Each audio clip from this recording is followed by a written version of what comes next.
Hello, Cancer. My name's Uma. This is your horoscope for the full moon and Mars conjunction in Gemini. Now, you must be careful with me this week. I have a Gemini moon placement.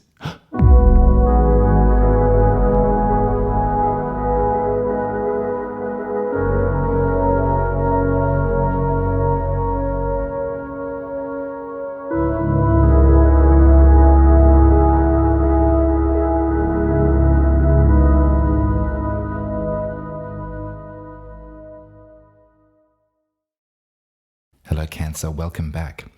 So, this upcoming lunation that's happening on December the 8th at I think 8 past 3 p.m. if you're in the Southern Hemisphere with me. So obviously let's move it the night before for our rituals and celebrations. This moon doesn't come without grievance.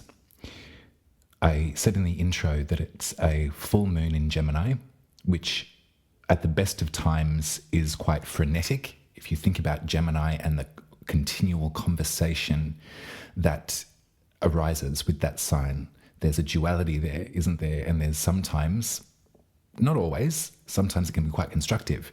Often there's a difficulty with duality.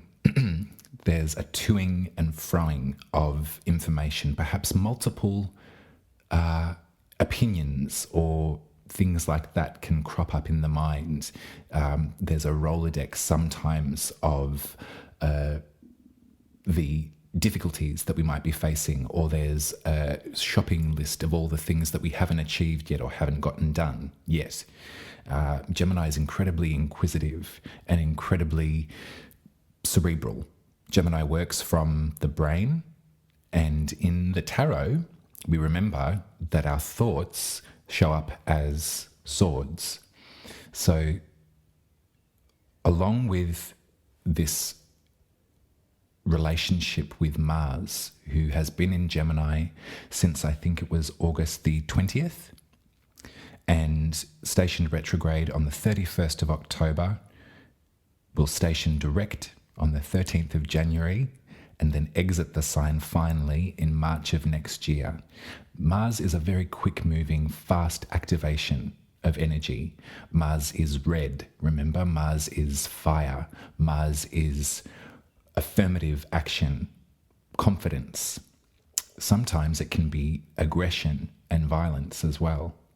So to be dealing with this energy that wishes to move forward, that wishes to lead the charge, and having been, from our perspective, taking a back step to meet up with this full moon, I suspect might bring about some sort of crescendo of emotion, some sort of a boiling point, you might say. So, ooh. It feels good to say it. It feels good to get it all on paper. It's not your fault, Cancer, if things have been continual conflict in your mind, especially because Gemini rules your 12th house, which is where we remember, where we have access to potentially our past life experience. It's everything that we might conceal or might hold in the deeper recesses of our psyche. There's a great magical power with the 12th house. I suspect a full moon with this Mars energy. They're in an exact conjunction, which I guess is why I'm making such a big deal about it. Both are at 16 degrees of Gemini, right in the middle. So the sun at 16 degrees in Sagittarius is beaming its light, revealing, showing the moon at its most fullest in Gemini, and also Mars as well. So you could maybe think about it in terms of like a full Mars. I think we've talked about this before. When the sun is in that opposing position, the planet itself will appear incredibly bright. So you might even look up in the sky and go, whoa, that's Mars right there. The 12th house is where we connect and commune with our spirituality as well. So in this way, on a regular Gemini full moon, one that doesn't have so much fire attached to it, so much aggression, this could be potentially a really beautiful, spiritually heightened experience for you. If you track the lunation cycles, I wonder if you might cast your memory back to last year at the last Gemini full moon. This one's tricky. I want to show you the tarot card as well that lines up with this degree point in the zodiac. As you know, the way that I read astrology is with help from the tarot. There's an ancient system of lining up the tarot cards, the 36 minor secrets, with particular decans of the zodiac, which means 10-degree wedges, like a slice of a pie. Mars in Gemini is represented by the Nine of Swords.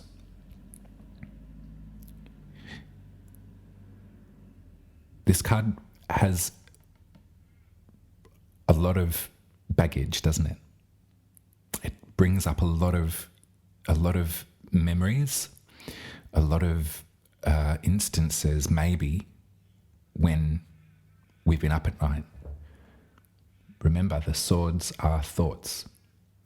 And 1, 2, 3, 4, 5, 6, 7, 8, 9 thoughts on repetitive cycle can be really exhausting, especially if we relate it to our 12th house, which is where we try to find privacy, we try to commune with our spirituality, with our understanding of the gods. I would also look at this card, and I think at this point in time, it wouldn't be remiss. It would be remiss of me to not mention the difficulty that the globe, the human condition is suffering through at the moment. We want to be positive, don't we? We want to be activated, and we want to be, beaming as much light out into our environment to help. We want to actively help as much as we can too. This is in some ways the reason why this kind of work is making sense to me at the moment. It's a form of spirituality that connects every single one of us and that makes us relish in our commonality, our differing charts are on the same circuit. But I'm looking at this Nine of Swords card, and I can see these swords perhaps as truth, perhaps as fact, perhaps as the news, witnessing time and again this rinse cycle of trauma. And I think in there too, there's something that's sort of dredging up from perhaps our lived past. For you, Cancer, I would dare say that there might even be something deeper in there. There's something from a time ago. The language of generational trauma is finally being examined and being studied and being witnessed and being held as something of great importance, as to understand the pain that many different kinds of folks go through.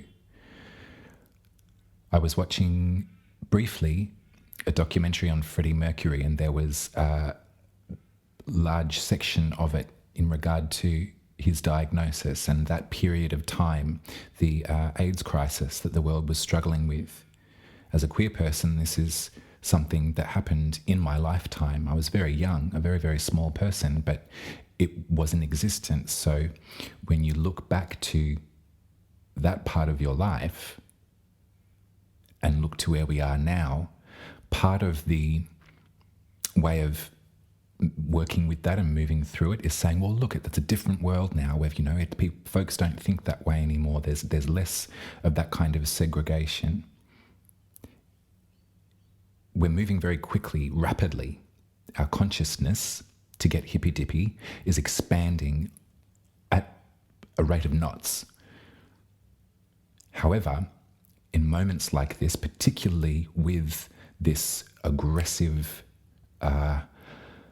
passionate energy with this moon in Gemini, this conversation, I would be really reluctant for you to feel guilty if there were worries that you might be having. Oh, we've seen this all before. It's just, and as the great Shirley Bassey says, it's just a little bit of history repeating. This is all grist for the mill at this point, at this moon. And my experience of ancestral trauma in one aspect would be to consider my being as a queer person and to look back and to recognize that even the legality of our existence was only in my lifetime. And I think for other folks that do suffer from trauma, either in their lived experience or from their bloodline, then perhaps at this full moon, in this environment that we find ourselves in, with this constant repetition of, middle-aged men in navy blue suits yelling at each other about our right to exist, or about our right to a healthy planet, or about our right to identify with our essence. It can be frustrating.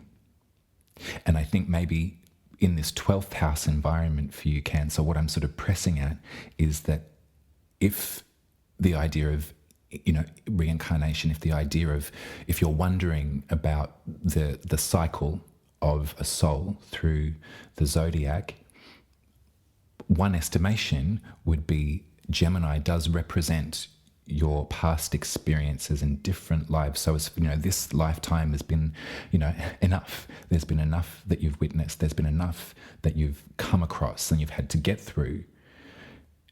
This moon lays in your 12th. So there might even be more to that. There might be more that comes up for you. In terms of magical creatures and magic makers, that's another line that can be traced. Trauma after trauma, and in some ways a fear of expressing oneself. Now, with this form of healing, this form of emotional regulation,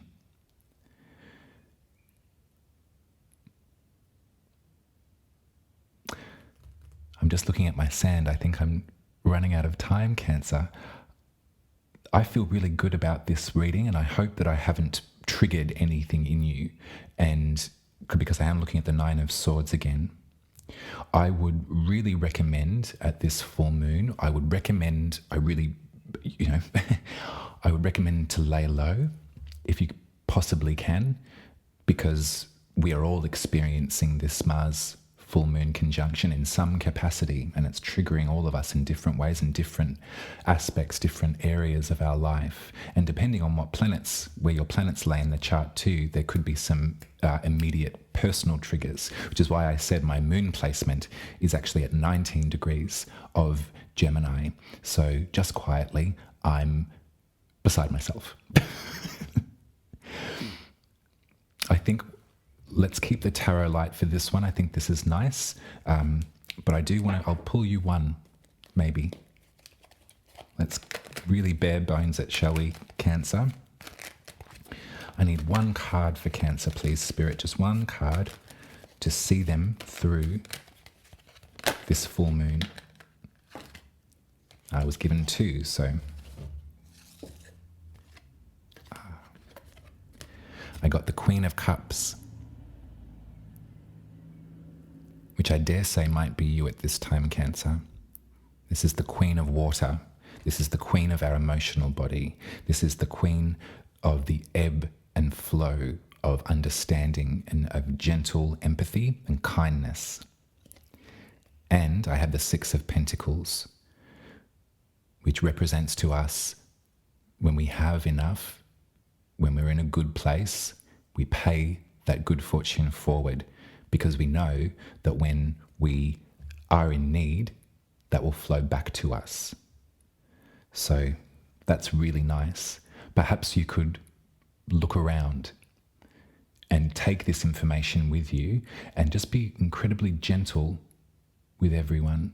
that you're in your immediate environment, because I don't think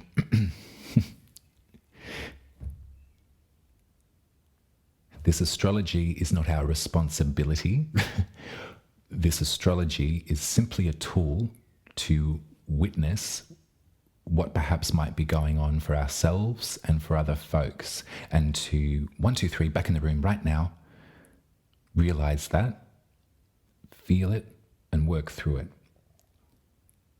So at this full moon, if you're in a good place, Cancer, keep your eye out for those that might be suffering a little bit.